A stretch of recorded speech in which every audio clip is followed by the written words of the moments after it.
Hello, beautiful. How are you? My little, somehow that became my signature wave. I was looking at my old videos and I do that at every video.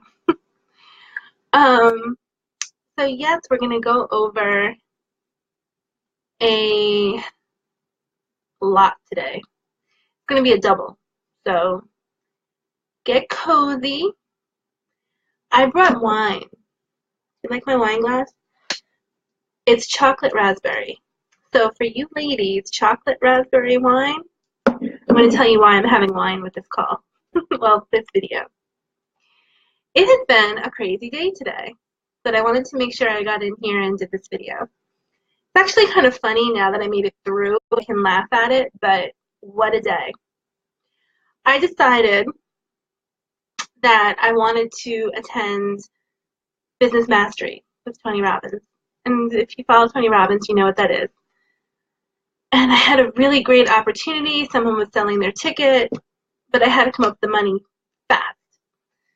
A little late doing my taxes this year, so my money is kind of tied up with that. I said, okay, what can I do to get the money fast?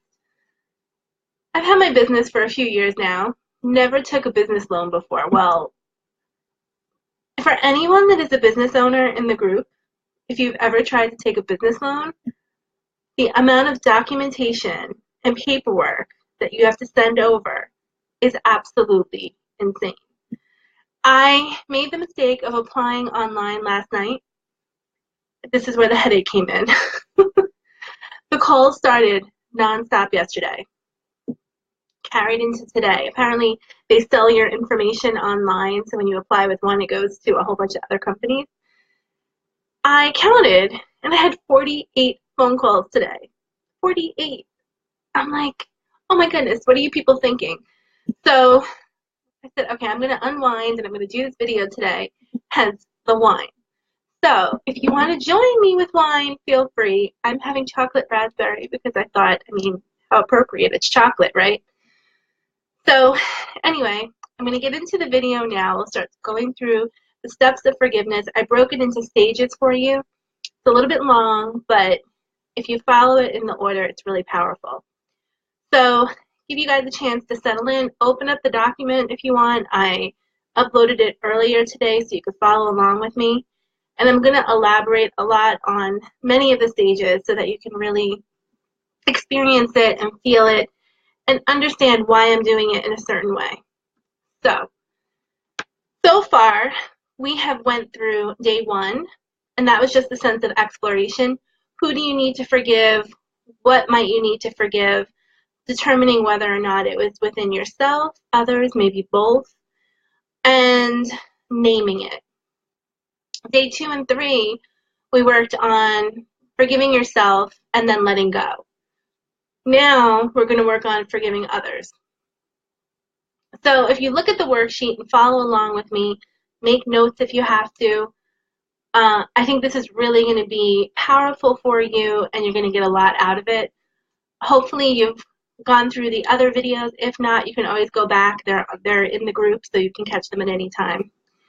If I come up with something and maybe I'm going too fast, then just pause me, ask questions, and I'll answer whatever I can for you.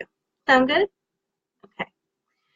So, first, we're going to name it again. So you've had all week to work through this to determine who you might be holding on to this anger or resentment, frustration, sadness. So on the form, you're going to put who you're upset with. And you're upset with them because of what? What did this person do that upset you? And what is it that you're holding on to?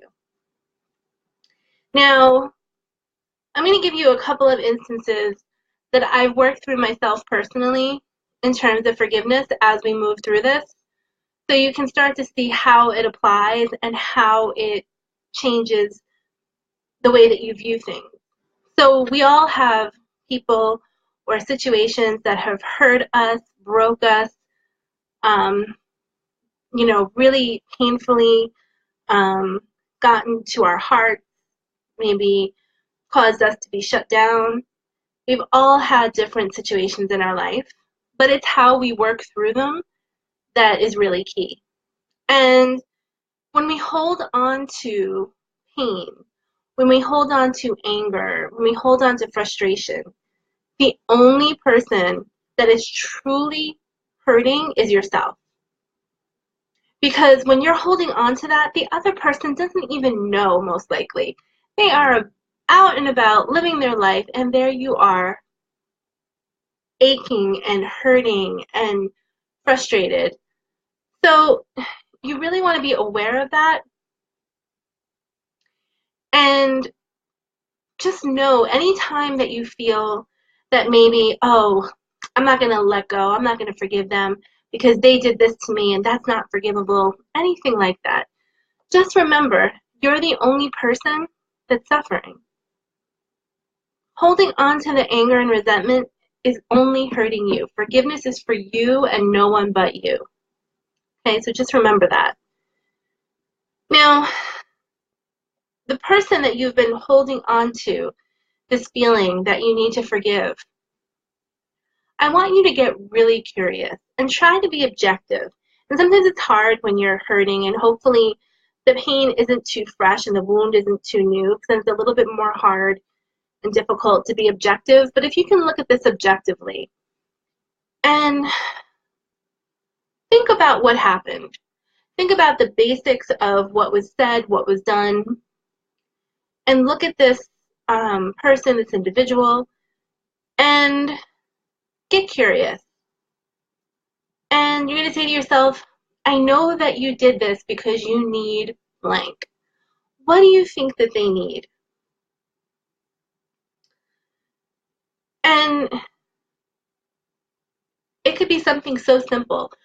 Sometimes people hear need and they associate to material possessions. Most likely this void that's in their life is something that is more of emotional need. So what do you think is missing in their life? And because that's missing, how do you think that makes them feel? So the purpose of this is to try to change the mindset from blame to understanding. And in order to do that, you need to get really curious. And you need to try to get into their mind to understand why they feel a certain way, why they act a certain way, why they're doing certain things, what's missing in their life. I believe that since I was a child, I was always a why person. And I think sometimes when you have answers and your why is answered, it makes so much more sense. And the key to doing that is being objective. So just think about that. And don't worry about writing everything down now, because this is something you really have to sit down and reflect on. But I want to make sure that you understand what I'm asking for and why I'm asking for it, because following it in this order is going to lead you to a certain outcome. But you have to really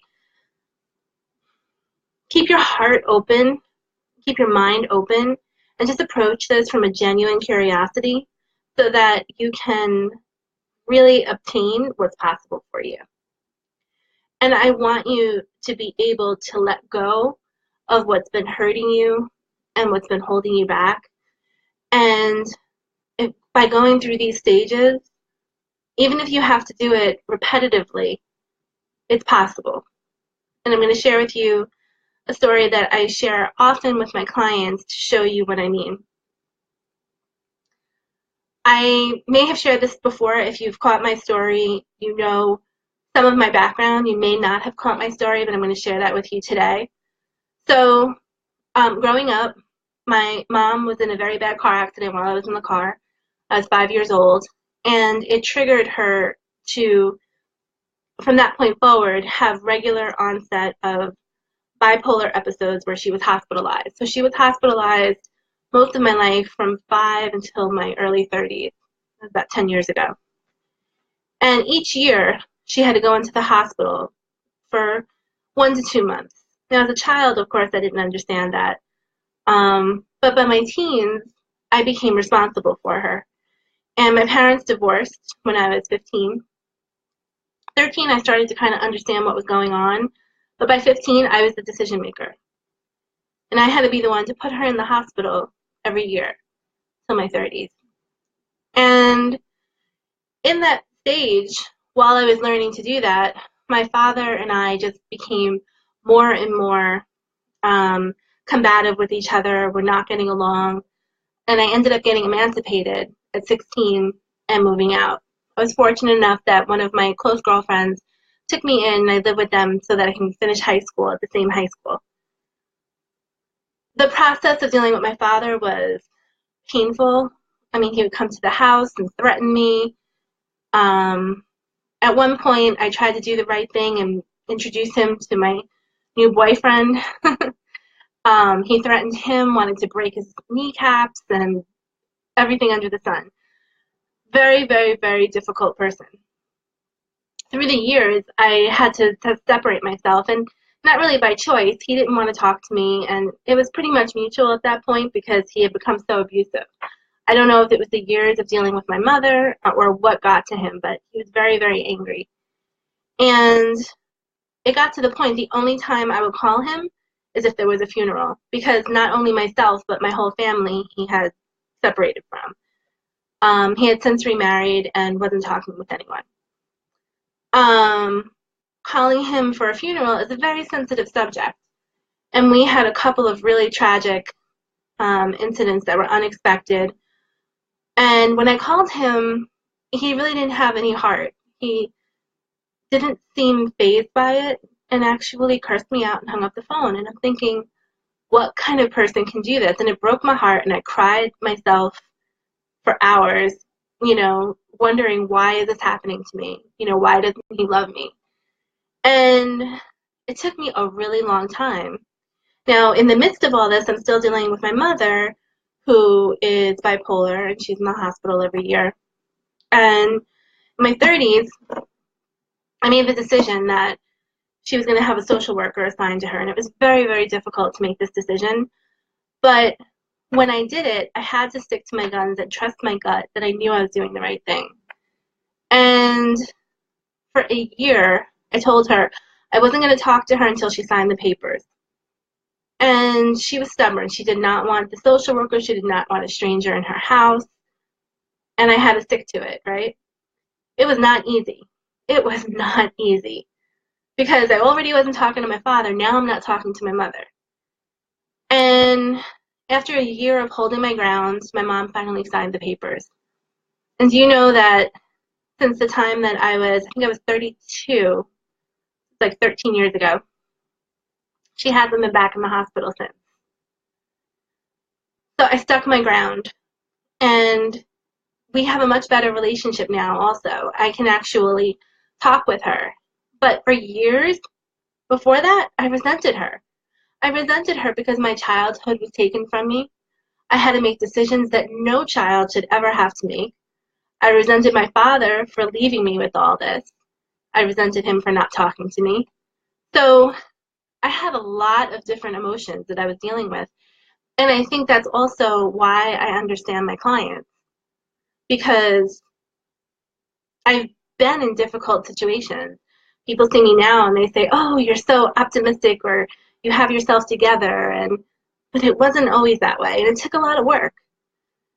My reason for sharing this is I can see the gifts in it now.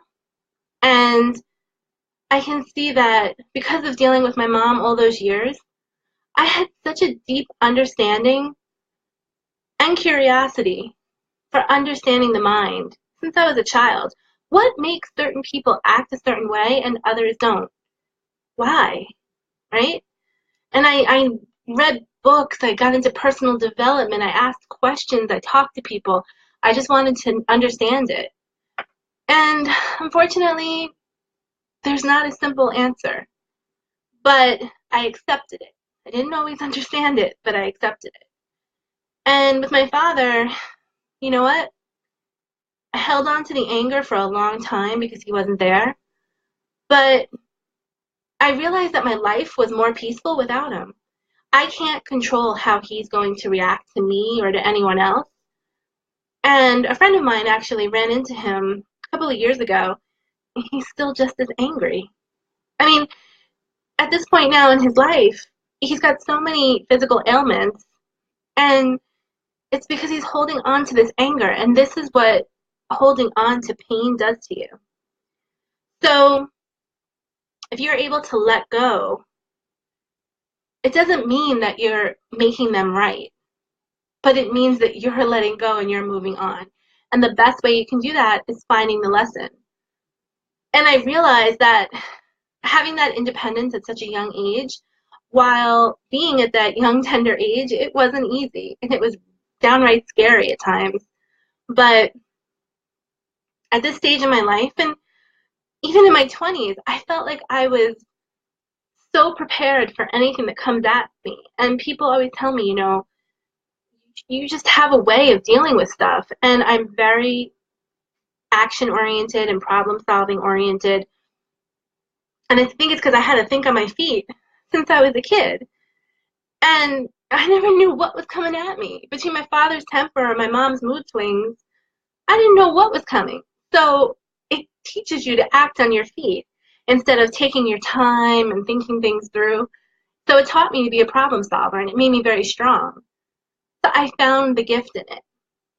And if you can do that, you can actually talk about really painful things that happen in your life and feel okay about it.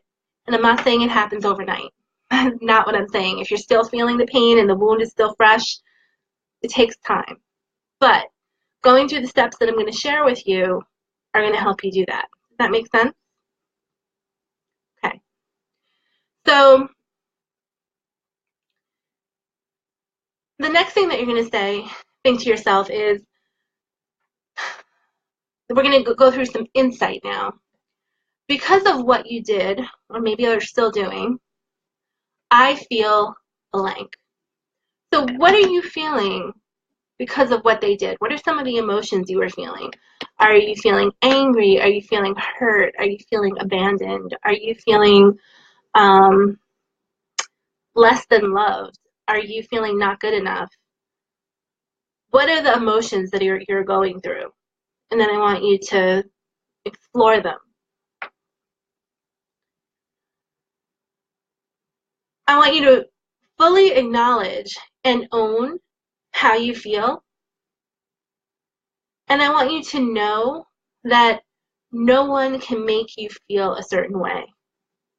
So you're giving yourself permission to know that you're accepting responsibility for how you felt, because nobody made you feel a certain way. They put an action upon you that you did not like, but they didn't make you, tell you, you have to feel this emotion right now. So you chose to feel that emotion, so now you're going to choose to let that emotion go. I want you to think about the expectations that you had. If you had a predetermined expectation of whatever it might have been, and that led you to think or believe or feel a certain way. So notice what the expectation was you had. Did this person not meet your expectation? You thought that something should have been handled differently, that they should have been different. What was the predetermined expectation that you were feeling? Okay?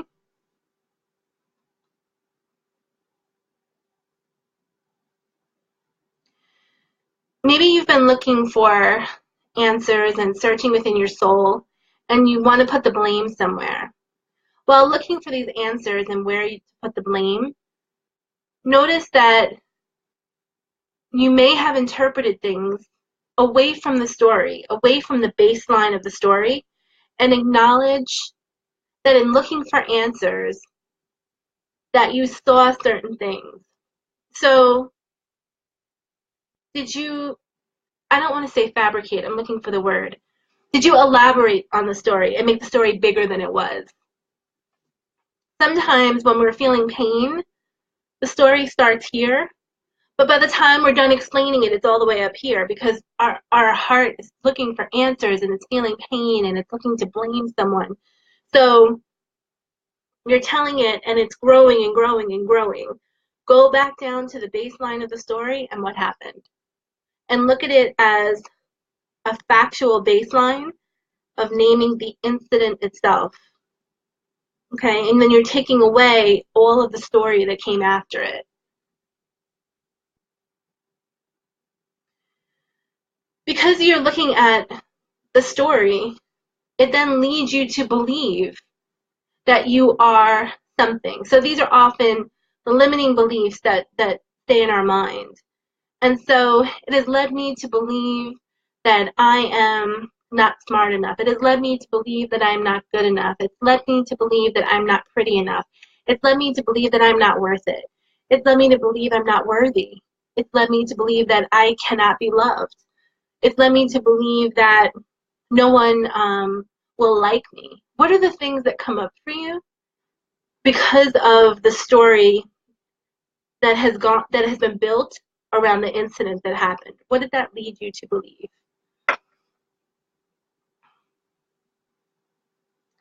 Then we're going to work on letting go.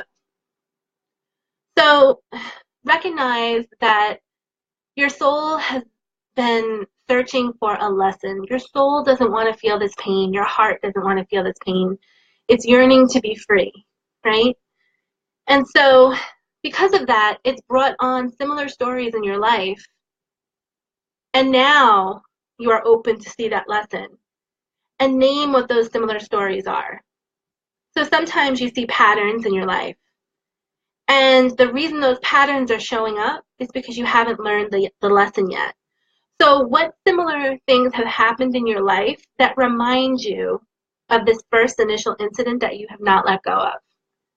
Then write those down.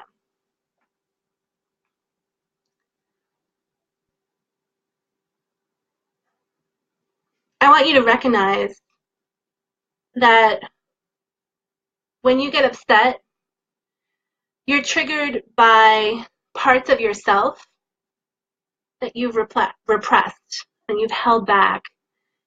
You've withheld, you've withdrawn. And I want you to name the part of you that you've held back. What part of you is yearning to be free? What part of you are you yearning to share with the world that no one sees? Then write that down.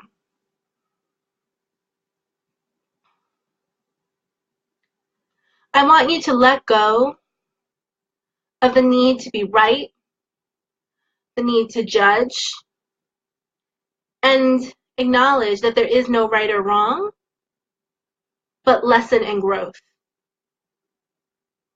and those that you have gained from the experience. And I want you to name, I forgive blank. Who do you forgive? Name it in there. So you no longer judge and you're releasing yourself from any of the vision of being right or wrong. You forgive them. Now, in the beginning, I talked about the feelings that this brought on because of whatever might have happened to you or been said to you that you were holding on to. Out loud, I want you to name these things. I set myself free from feeling what? I set myself free from feeling unworthy. I set myself free from feeling unloved. I set myself free from feeling abandoned. What are the feelings that you need to set yourself free from? And name them individually.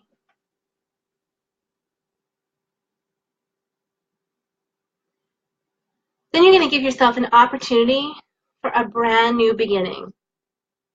So you've set yourself free, and now you can move into the new beginning.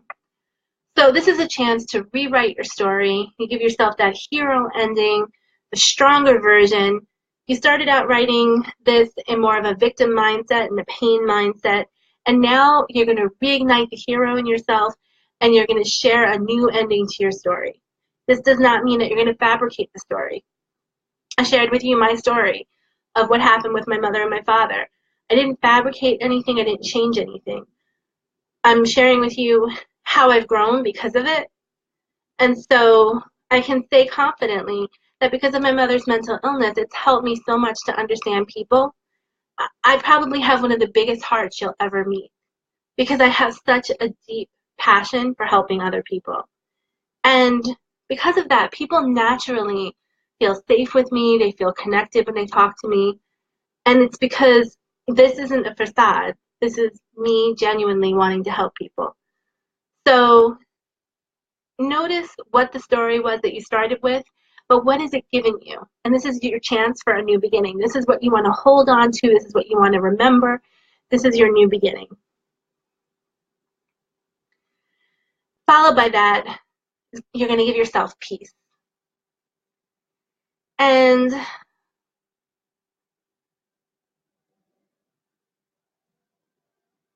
I want you to be able to offer whomever it was that hurt you gratitude and thank them for being a part of your journey and the growth to help you get to who you are today. And name again the person that you forgave. And just say this with love. Put your hands on your heart. Close your eyes. I offer gratitude. I offer forgiveness. And I thank you for being part of my journey and making me who I am today. And then name the person. I forgive myself. And I know that I am loved, and I am perfect, and I am beautiful, and I am kind. And I am growing every day. And this is simply a stepping stone in my journey of empowerment. So what has happened to you along the way has made you who you are today. You can accept that and you can choose to grow. You can choose to rebuild yourself. And that's the purpose of this journey. And then I want you to leave yourself a loving reminder. What do you want to remember? What is it that you learned during this journey of forgiveness? And what do you want to take with you as a reminder each and every day? Because you are beautiful. You are loved. You are amazing. So please, leave yourself that note. Share your outcomes. Share your journey. Share what's come up with you, what you need, all of it. Share it in the comments. Share it in the group. This is a safe and loving place. And I want you to feel that you can genuinely speak from your heart and know that you are not being judged, that you are loved. Okay? I love you guys. Have a good night.